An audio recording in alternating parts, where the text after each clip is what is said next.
Dan beliau tuh tidak banyak orang tahu, itu kalangan habaib, tapi tidak pernah memperkenalkan dirinya. Keturunan Nabi itu, kalau disambungkan nyampe nasabnya ke Nabi. Yang mau saya ceritakan, di 1911 itu saat datang, diundanglah kemudian tokoh-tokoh ulama yang terhubung kemudian di Nusantara. Di antara yang datang itu adalah seorang bernama Muhammad Darwish, yang telah menempuh pendidikan di Mekah pada Syekh Ahmad Khatib Al-Minangkabawi, yang lahir tahun 1860, pulang ke Nusantara kemudian disebut dengan julukan yang baru dengan nama yang sangat indah bernama Ahmad Dahlan.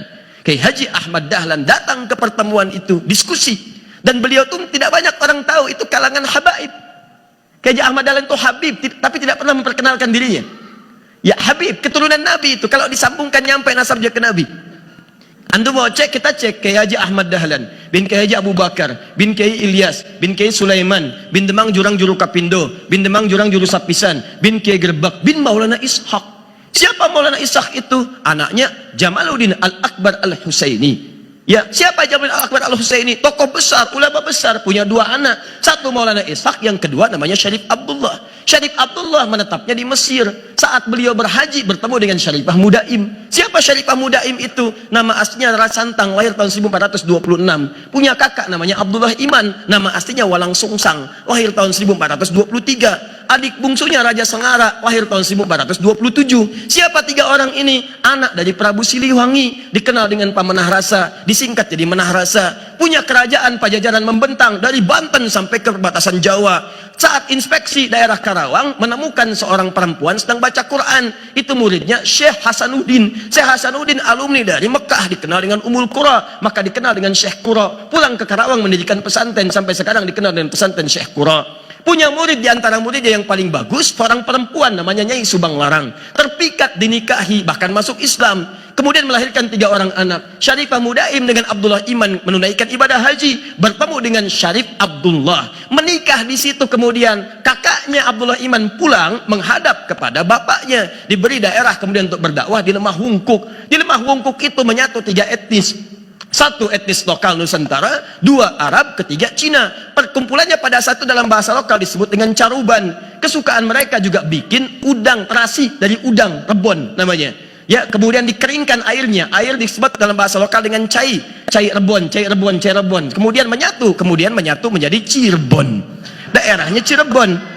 Carubannya bertahan di wilayah Lasem. Jadi kalau dari Cirebon itu mau ke Lasem, Anda teruskan jalur Pantura sampai nanti masuk ke arah Semarang. Semarang lurus, mau ke arah lurus, depannya ada flyover, kirinya tandanya Masjid Syekh Ahmad Jumadil Kubra, warnanya hijau, kubahnya warna emas, depannya ada 3 gerai ATM, CMB Niaga, Mandiri, kemudian BNI.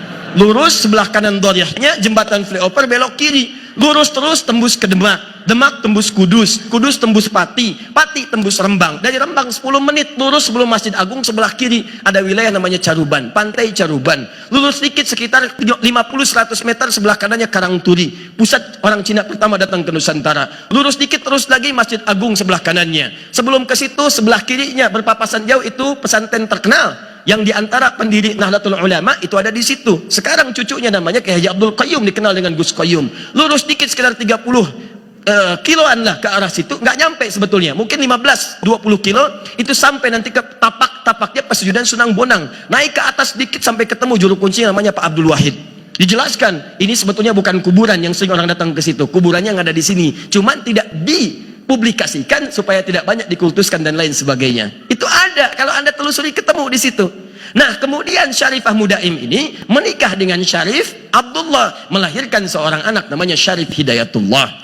Belajar di Mesir pada masyayikh di sana, di antaranya Syekh Ibnu Athaillah As-Sakandari. Selama 20 tahun beliau belajar, pulang kemudian ke Nusantara, diberikan wilayah di Gunung Jati, dikenal dengan Sunan Gunung Jati. Sampai menikah, melahirkan 7 orang anak. Anak pertama Muhammad, anak keduanya perempuan, menikah dengan seorang panglima dari Pasai, dikenal dengan Fathullah atau Fatahillah atau juga Faletehan.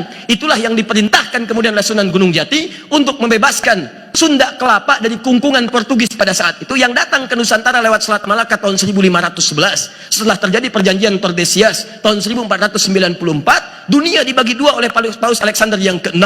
Ya, barat diserahkan pada Spanyol, timur diserahkan pada Portugis. Datang ke Nusantara lewat Selat Malaka tahun 1511, menguasai bagian Sunda Kelapa, diutus oleh Sunan Gunung Jati, bebaskan Sunda Kelapa. Maka bermohon kepada Allah, mereka sholat, mereka wudhu, mereka berjihad. Jihad itu membela keutamaan negara pada saat itu, membela keutamaan bangsa masyarakat dengan atas niat karena Allah subhanahu wa ta'ala. Maka berangkat, ditaklukkanlah Portugis pada saat itu. Saat ditaklukkan, mereka bersyukur kepada Allah. Mereka tahu ini bukan cuma ikhtiar, karena kalau senjata lawan senjata nggak mungkin, sana lebih canggih, lebih hebat.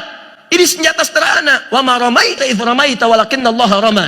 Allah yang bantu. Maka mereka kemudian teringat dengan ayat Al-Quran, ini fathun, pembukaan dari Allah, bukan sekedar berjuang. Maka disebutkanlah kemudian nama kota itu dengan nama pertama di surah ke-48 ayat yang pertama, inna fatahna laka fatham mubina. Maka diganti nama Sunda Kelapa menjadi Fatham Mubina. Dalam bahasa lokal disebut dengan Jayakarta, disingkat dengan Jakarta. Peristiwa itu terjadi pada tanggal 10 Ramadan, hari Jumat tahun 933 Hijrah, bertepatan teman-teman dengan 22 Juni tahun 1527. Sampai sekarang ulang tahun Jakarta miladnya 22 Juni. Sampai sekarang. Apa hubungan dengan Kiai Ahmad Dahlan? Itu saudara Syarif Abdullah itu saudaranya Maulana Ishaq. Maulana Ishaq tadi dari Jamaluddin Al-Akbar Al-Husaini, keturunan dari Ali Zainal Al-Kabir. Zainal Al-Kabir keturunan dari Ali Zainal Abidin, keturunan dari Al-Husain radhiyallahu taala anhu, adiknya Al-Hasan radhiyallahu taala anhu. Dua-duanya anaknya Sayyidina Ali bin Abi Thalib radhiyallahu taala anhu, suaminya Fatimah Az-Zahra radhiyallahu taala anha, binti Muhammadin Rasulullah sallallahu alaihi wasallam. Bin Abdullah, bin Abdul Muttalib, bin Hashim, bin Abdul Manaf, bin Qusay, bin Murrah, bin Kilab, bin Ka'ab, bin Ghalib, bin Fihr, bin Malik, bin Nadar, bin Kinana, bin Khuzaibah, bin Mudrikah, bin Ilyas, bin Nizar, bin Mudar, bin Ma'ad, bin Adnan, bin Addi, bin Adri, bin Muqawwam, bin Nahur, bin Tarikh, bin Ya'rub, bin Yasjub, bin Nabit, bin Ismail alaihissalam, bin Ibrahim alaihissalam, bin Azar atau bin Nahur, bin Abir, bin Kinan, bin Arfakhshad, bin Sam, bin Nuh alaihissalam, bin Mihlail, Matushala, bin Kinan, bin Anwas, bin Tif, bin Adam alaihissalam. Oke, Haji Ahmad Dahlan itu nasabnya nyampe ke Nabi Adam. Ayo ulangi, mana ketua PDM? Oh. Makanya setelah pertemuan itu pulang, setahun kemudian mendirikan Muhammadiyah dengan nama datuknya. Tapi diberikan ya nisbah dengan tak menunjuk pada sifat. Di Muhammadiyah itu bukan sekedar nama. Muhammad disebutkan 4 kali dalam Al-Quran. Quran surah ketiga ayat 144, Quran surah ke-33 ayat ke-40, Quran surah ke-47 ayat yang kedua dengan namanya, dan Quran surah ke-48 ayat 29.